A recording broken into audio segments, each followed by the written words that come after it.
So guys, we're gathered here in Arras Memorial. Listen, I heard some of you when you came on going, oh, the names. The way I would turn around and say is that I'm able to tell you the story of these casualties, but every single name that you have here, there's history behind it. There's a family tale. It was a husband, it was a son, it was a brother. And they're all family tales. But we came in, some of us left biscuits for one of the biscuits.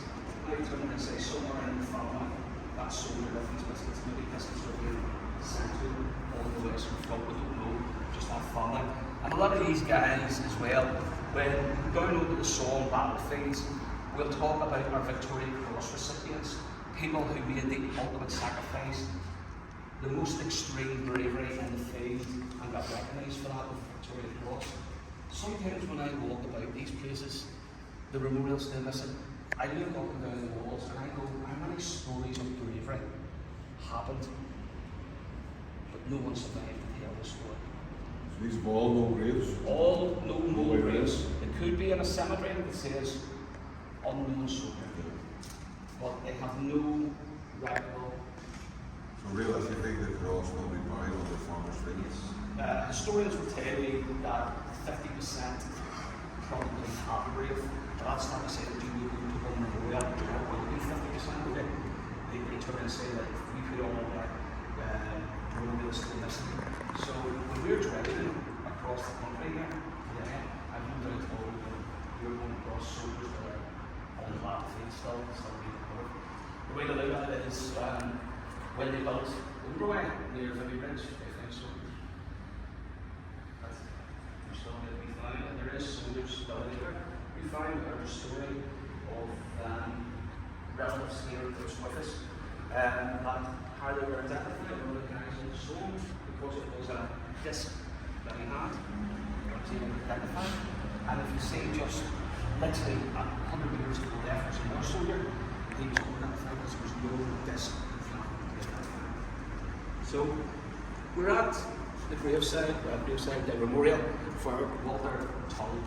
Walter Tull, the soldier that signed for Rangers, and he never got to play for Rangers. The war came along. Had he survived, he would have been playing for Rangers. So he was a Rangers player and never got out on the field because of the war. Believed to be one of the first black officers. And not only that, can you imagine the abuse? I spoke to some legends who were in the Premiership when it was at the time, and they were telling me that some of the abuse that they got at different grounds. So can you imagine back in the 1900s what someone like this would get commissioned? And as I turn around and says, I think it's ironic that we're here today. A lot of Rangers supporters in front of me, and we pay tribute, we pay homage to Walter Tull.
now at the memorial, the same memorial that we were with Walter, just round the corner. We have a Celtic player, Peter Johnston, who again, what have they got in common and said on the bus? You could turn and say in common they're on the same memorial, they're missing.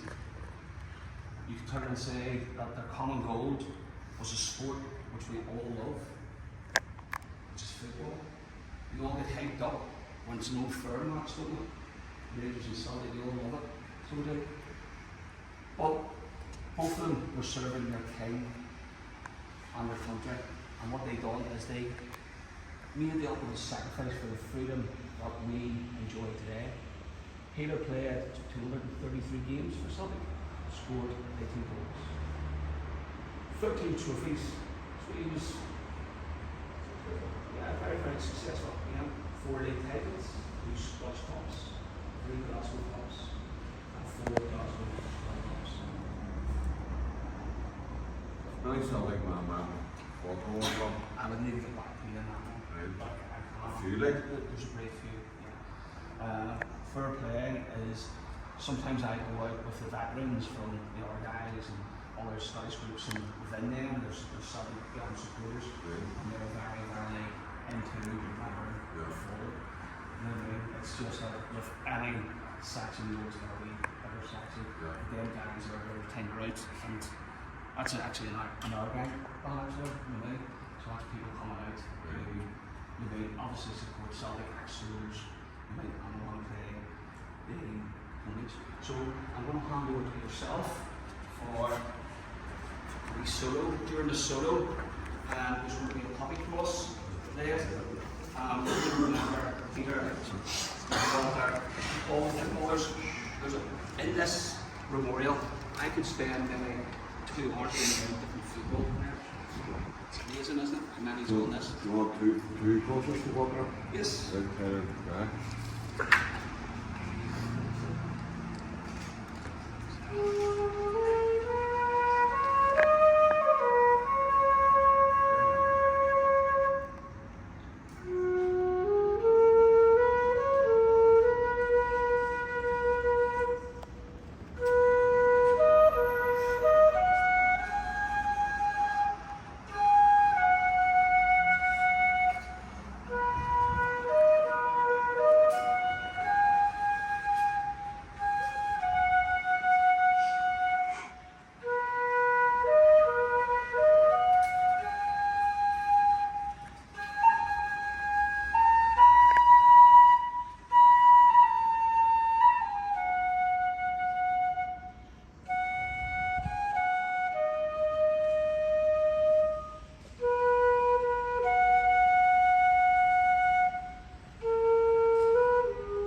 Actually, listen to that. Just behind you there is a Victoria Cross recipient, Sergeant Edwards. So it didn't matter how brave you are, if your body's not found, your body's not found. And simply how we know he's a Victoria Cross recipient. We have these and that. So guys, we're going to move over and tell you the story, a tragic story of a footballer whose career would be ruined Even though he was out in France and Flanders fighting, the FAA would not drop the charges. So we'll just go on over to. By May 1917, Turnbull had been appointed Lance Sergeant and was preparing to take part in the British Spring Offensive east of Arras that had begun on the 9th of April. The 8th East Series were to assault the northern approaches to the village of Arras as part of a series of attacks to become known as the Third Battle of the Scarpe. 0R was set for 0345. The attack itself initially provided some success, with the village reportedly falling into British hands during the first hours of the assault. There followed some bitter fighting. However, Arras would soon be back under German control, where it remained until captured by Canadians in August 1918. It was during the confusion of this early morning fight that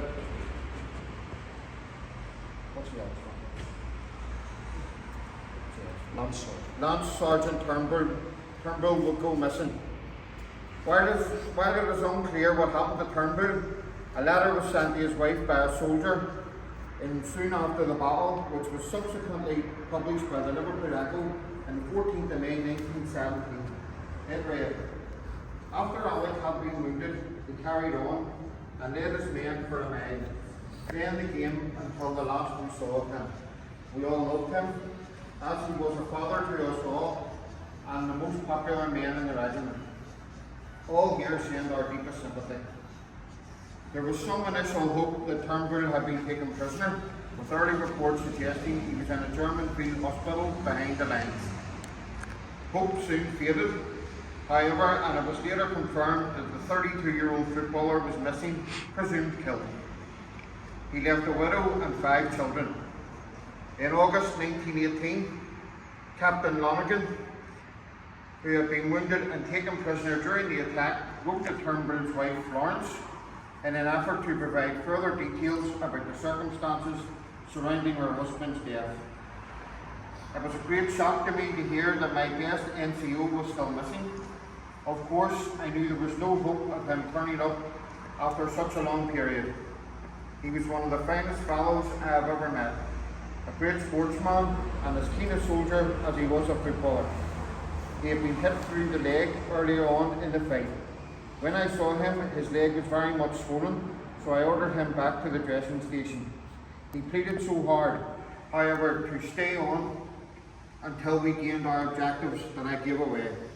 Sandy was in command of a platoon. Held out to ensure the survival of the organisation that would later become the Professional Footballers Association, the PFA.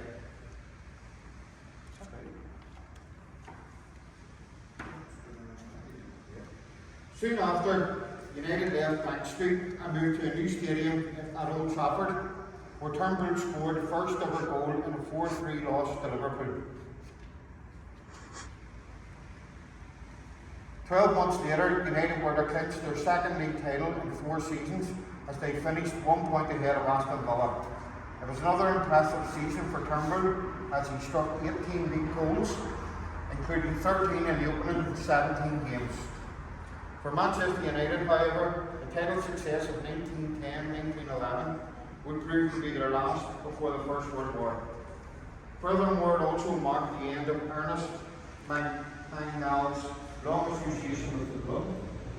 In 1912, he would leave Old Trafford to take over as boss of Labour's Manchester City. Turnbull was to play one more significant part in the early history of English football, however. At the end of the 1914-15 season, he was one of 7 players found guilty of taking part in an illegal betting ring involving a game between Manchester United and Liverpool at Old Trafford.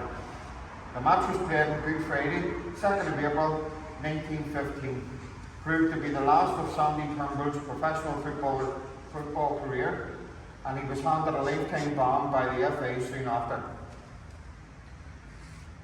F300. Yeah? Well, round of applause for that. Was absolutely. So,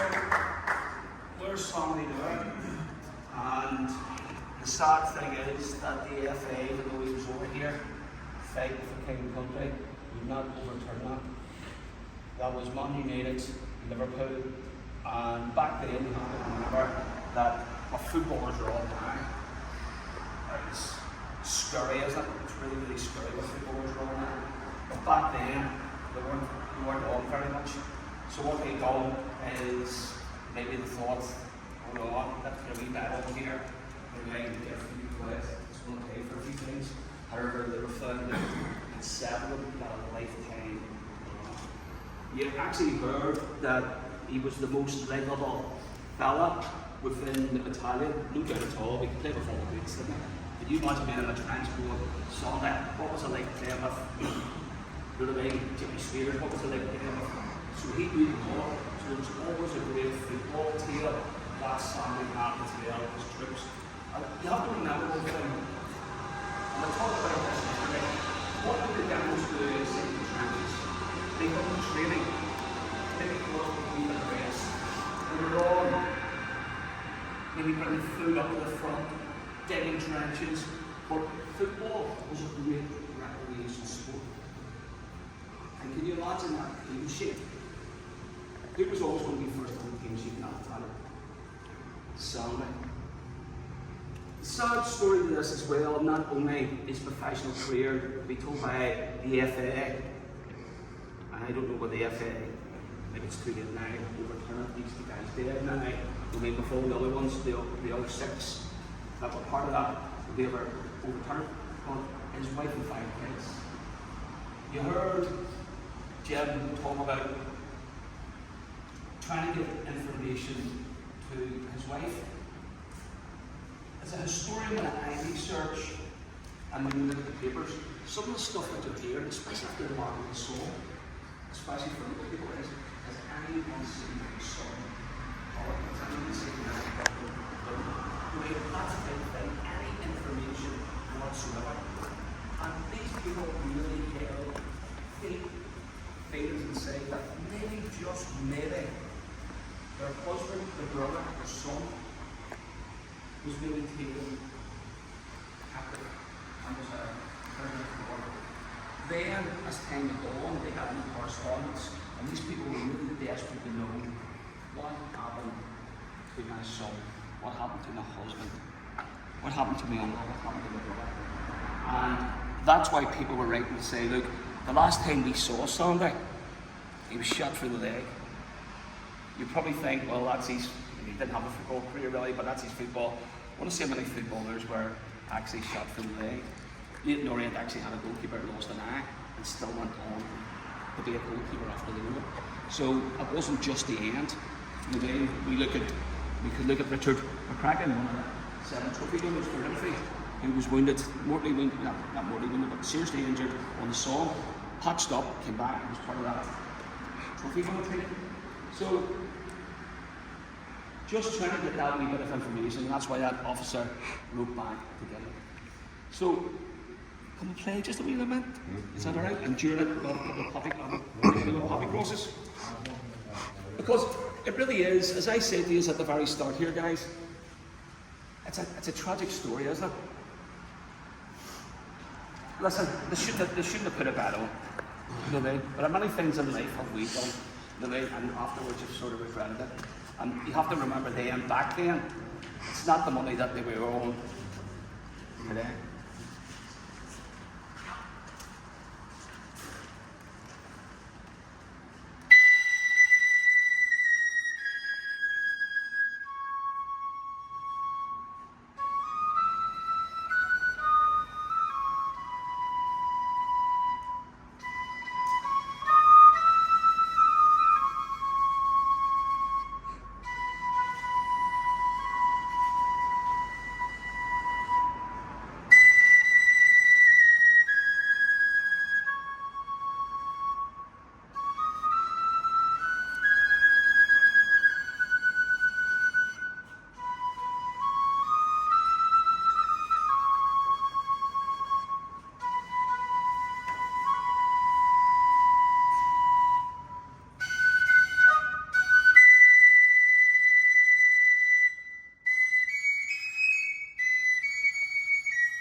remembrance. Yes, we have shown you 3 casualties, but as I said at the start of this talk, that all these graves have personal stories. I wish I could tell you every single one, but unfortunately that's just not possible. So as our act of remembrance, not only are we remembering all the men that's on the Arras memorial to the missing, and also to the flying memorial to the missing, we're also going to remember all the soldiers in this cemetery and memorial. I'm going to ask Colin to play during that, guys, with us. People with puppy crosses, just put the puppy cross where you think you want to put it. And then George will then go up and lay a wreath on behalf of our over to yourself.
Ladies and gentlemen, I call for 1 minute silence in memory of all them soldiers given there yesterday for our today.